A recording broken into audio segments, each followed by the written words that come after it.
Hello everyone, আশা করি সবাই ভালো আছেন। তো আজকে আমাদের সাজেকের শেষ দিন। তো এই যে আমাদের রিসোর্টের সামনে স্কোর ধরার জন্য গাড়িগুলো একসাথে লাইন ধরে আছে। এখনই বের হওয়ার পালা।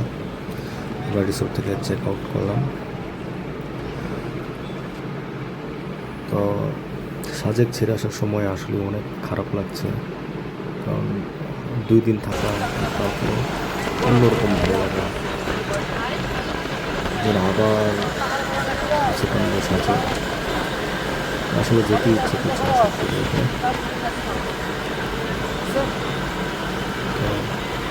আসলে যাওয়ার সময় দুই পাশে প্রকৃতি পরিবেশ সব কিছু যদি করতে যাচ্ছি আমরা, তাও কেন যেন কোথাও যেন পূর্ণতা পাচ্ছে না, ইচ্ছে করছে আরও থেকে যায়।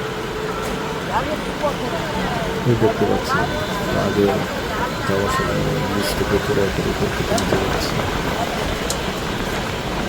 তো এখন আমাদের কাজ হচ্ছে খাগড়াছড়ি যাওয়া। এই যে এখন আমরা খাগড়াছড়ি সিস্টেম আসলাম এখানে লাঞ্চ সেরার জন্য। চত্বরের কাছে সিস্টেম এখানে নাম জনপ্রিয় একটা রেস্টুরেন্ট। তো এখন আমরা আলোকটিলার যাবো খাগড়াছড়ি জেলাতেই। তো আলোটিলার উদ্দেশ্যে আমরা এখন যাত্রা শুরু করবো। এখান থেকে টিকিট কাটতে হবে আলোটিলা যাওয়ার জন্য। আলোটিলার প্রধানত গুহাটাই হচ্ছে প্রধান আকর্ষণ। এখানে ব্রিজ দেখতে পাচ্ছেন, কিন্তু এটা ঝুলন্ত ব্রিজ নয়। অনেকে এটাকে ঝুলন্ত ব্রিজ মনে করে ভুল করে থাকেন। আসলে ঝুলন্ত ব্রিজটা হর্টিকালচার পার্কের ভিতরে আছে। তো এখন আমরা গুহার ভিতরে যাব।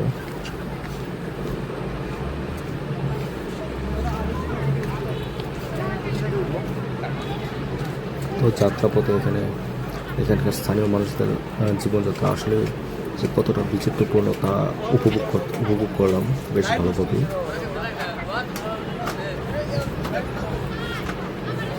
ওর সামনে গিয়ে নিচের দিকে একটা রাস্তা গেছে, সেখানেই হচ্ছে গুহা। সেই রাস্তা ধরেই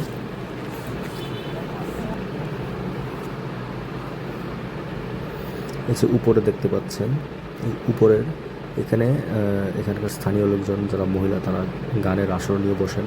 আপনাদেরকে শোনাচ্ছি, ওয়েট।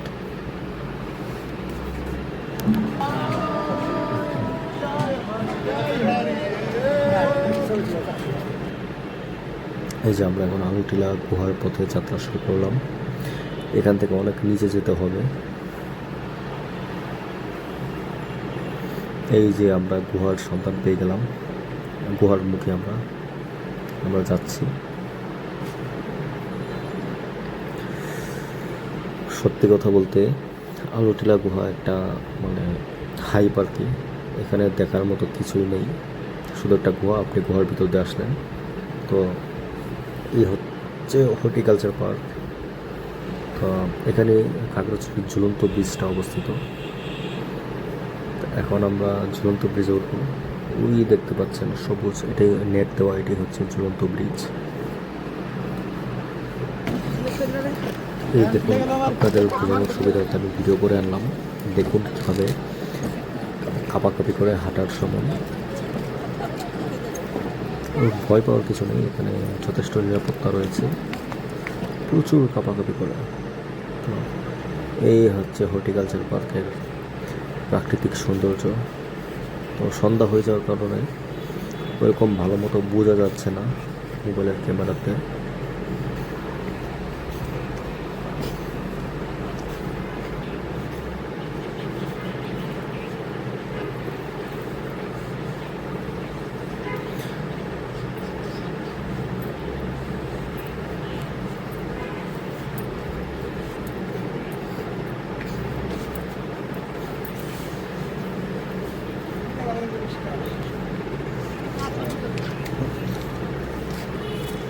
এই হচ্ছে এখানে ফটোশ্যুট করার জন্য ভালো একটা জায়গা, এই ব্রিজে। তো আমরা ডিনার করার জন্য সিস্টেমে আবার চলে আসলাম।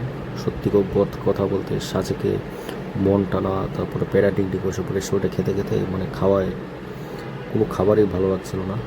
তো সিস্টেম আসার পর ওদের খাবার অনেক ভালো লাগলো।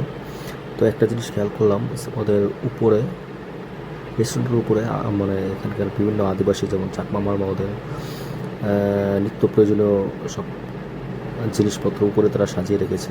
এই দেখতে পাচ্ছেন চালা টালা এগুলো নিয়ে মূলত তারা জমিতে কাজের উদ্দেশ্যে বের হয়। তো খাওয়া শেষ আমাদের, তো এখন গ্রিন লাইনে করে আমাদের ঢাকার উদ্দেশ্যে রওনা দেওয়ার পালা।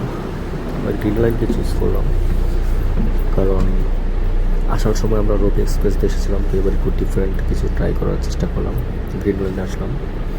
তো অফ সিজনে গ্রিন লাইনে এমন আছে ওরা 3 জন যাত্রী নিয়েও খাগড়াছড়ি থেকে ঢাকার উদ্দেশ্যে রওনা দিয়েছে। তো আমাদের সময় 6 কি 7 জন এরকম ছিল। তো যেটাই হোক, খাগড়াছড়ি আসলে মানে অন্যরকম সুন্দর একটি জেলা, প্রাকৃতিক সৌন্দর্য ভরপুর। আসলে ঢাকা শহরে এই যান্ত্রিক পরিবেশের মাঝে আমরা আসলে মাঝে মাঝে অনেক বিরক্ত হয়ে যাই। তো সেই ক্ষেত্রে আমি আপনাদের বলবো যে খাগড়াছড়ি ঘুরে আসতে পারেন। অন্যরকম একটা সৌন্দর্যের ভরপুর প্রাকৃতিক পরিবেশ, তারপরে পাখির ডাক। তো এখন আমরা ভোর সকালে আমরা ঢাকা চলে আসলাম। তো এই ভোরবেলায় আমরা সিএনজিটা সেফ ফিল করে নিই, তাই উবারে করে চলে আসলাম।